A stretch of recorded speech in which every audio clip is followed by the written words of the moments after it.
Hello friends, எல்லாருக்கும் வணக்கம். வடபழனியிலிருந்து கோடம்பாக்கம் இடையிலான பகுதியில மெட்ரோ ரயில் பணிகளானது எந்த ஸ்டேஜ்ல இருக்கு? அதாவது ஒர்க் ஆனது எப்படி போயிட்டு இருக்கு? அப்படின்ற ஒரு அப்டேட்ட தான் நாம இந்த வீடியோல பார்க்க போறோம்.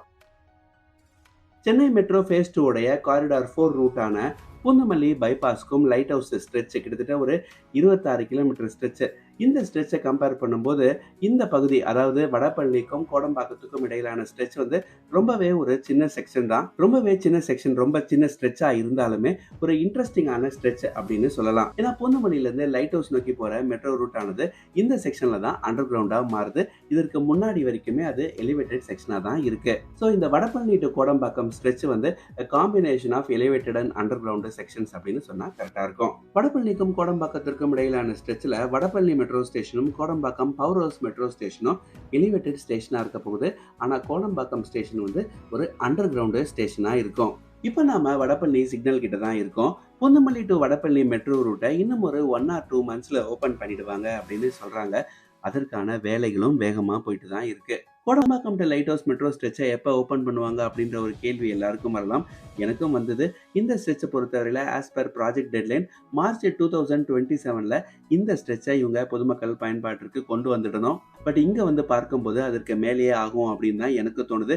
மைபி 2027 எண்ட்லயோ இல்ல ஏர்லி பார்ட் ஆஃப் 2028யோ இந்த ஸ்ட்ரெச் ஆனது பொதுமக்கள் பயன்பாட்டிற்கு வர நிறைய வாய்ப்புகளானது இருக்கு. வடபழனியில இருந்து கோடம்பாக்கம் பவர் ஹவுஸ் வரைக்கும் எலிவேட்டட் ஸ்டேஷனா இருக்கும் அப்படின்னு சொன்னேன். இந்த ஸ்டேஜ்ல பில்லர் ஒர்க்ஸ் எல்லாம் ஆல்மோஸ்ட் கம்ப்ளீட் பண்ணிட்டாங்க. இந்த இடத்துல பியர் கேப் வயடாக்ட் ஒர்க் எல்லாமே ஏற்கனவே கம்ப்ளீட் ஆன நிலையில ட்ராக் ஸ்லாப் ப்ரிப்பரேஷன் ஒர்க் ஆனது போயிட்டு இருக்கு. யூட்டிலிட்டி அண்ட் ட்ரைனேஜ் ஒர்க்லாம் இனிமேல் தான் தொடங்குவாங்க.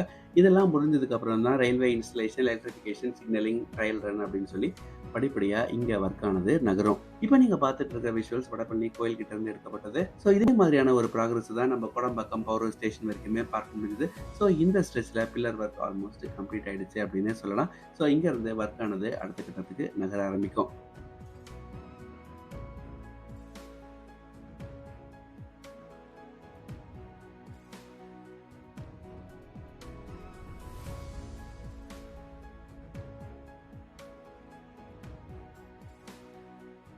இப்போ நம்ம பார்த்துட்டு இருக்கிறது கோடம்பாக்கம் பவர் ஹவுஸ் ஸ்டேஷன். இந்த பவர் ஹவுஸ் ஸ்டேஷனுடைய ஸ்ட்ரக்சரல் ஒர்க் ஆல்மோஸ்ட் கம்ப்ளீட் பண்ணிட்டாங்க.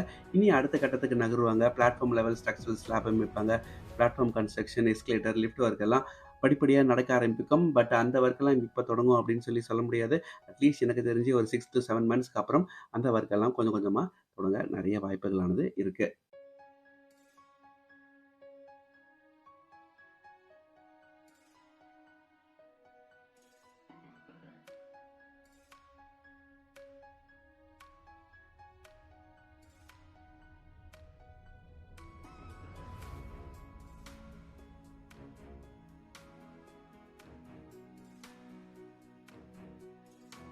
இந்த ரூட்ட பொறுத்தவரையில கோடம்பாக்கம் பவர் ஹவுஸ்க்கும், கோடம்பாக்கம் ஸ்டேஷனுக்கும், அதாவது கோடம்பாக்கம் ரயில்வே ஸ்டேஷன் கிட்ட இருக்கிற மெட்ரோ ஸ்டேஷனுக்கு இடையில ஒரு ஸ்டேஷன் வரதா இருந்தது. மீனாட்சி காலேஜ் கிட்ட ஒரு ஸ்டேஷன் வரதா இருந்தது.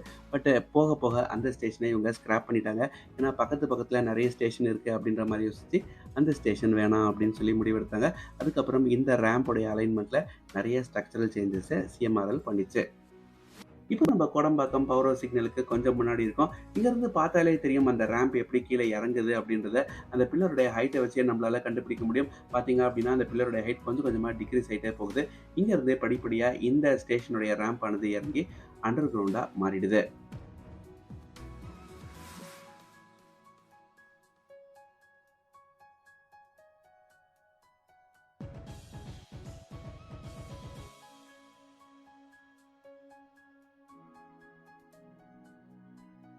இப்போ நம்ம கோடம்பாக்கம் பவர் ஹவுஸ் சிக்னலை தாண்டி வந்துட்டோம். இந்த இடத்துல பார்த்தீங்க அப்படின்னா ஒரு மிகப்பெரிய கான்கிரீட் வால் ஆனது இருக்கு.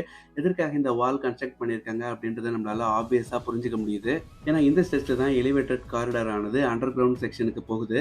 அதனால இந்த லார்ஜ் கான்கிரீட் வாலை இவங்க இங்க கன்ஸ்ட்ரக்ட் பண்ணியிருக்காங்க.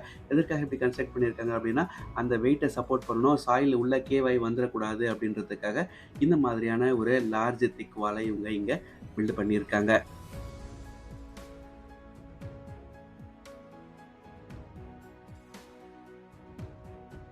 பவர் ஹவுஸ்க்கும் கோடம்பாக்கம் பிரிட்ஜுக்கும் இடையிலான பகுதியில் அண்டர் கிரவுண்ட்ல ஒர்க் ஆனது நடந்துட்டு இருக்கு.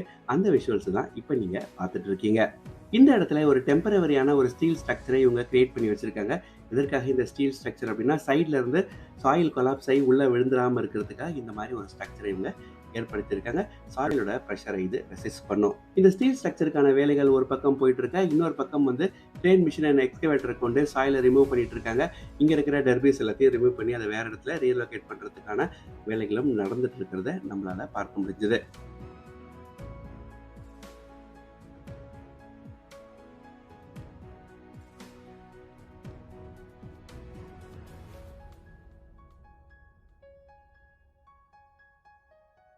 இன்னும் ஓரிரு மாதங்கள்ல இந்த எக்ஸ்கவேஷன் ஒர்க் எல்லாம் இவங்க ஃபுல்லா கம்ப்ளீட் பண்ணிடுவாங்க. அந்த சைட் வால்ஸ கம்ப்ளீட் பண்ணிடுவாங்க.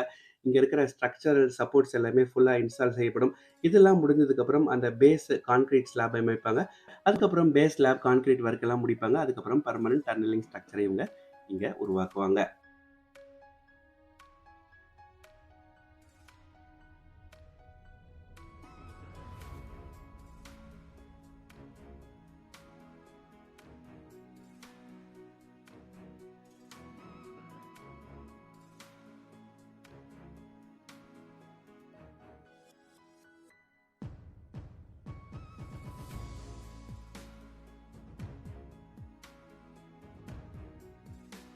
கோடம்பாக்கம் பவர் ஹவுஸ் மெட்ரோ ஸ்டேஷன்லேருந்து கோடம்பாக்கம் பிரிட்ஜ் இடையிலான பகுதியில் அண்டர் கிரவுண்ட் ஒர்க் ஆனது எப்படி போயிட்டு இருக்கு அப்படின்ற அப்டேட்டை நம்ம இந்த வீடியோவில் பார்த்துட்டோம். இங்கேருந்து இந்த ரூட் ஆனது Kodambakkam metro, Panagal park metro, Nandanam அப்படின்னு சொல்லி லைட் ஹவுஸ் வரைக்கும் இந்த ரூட் ஆனது போகுது.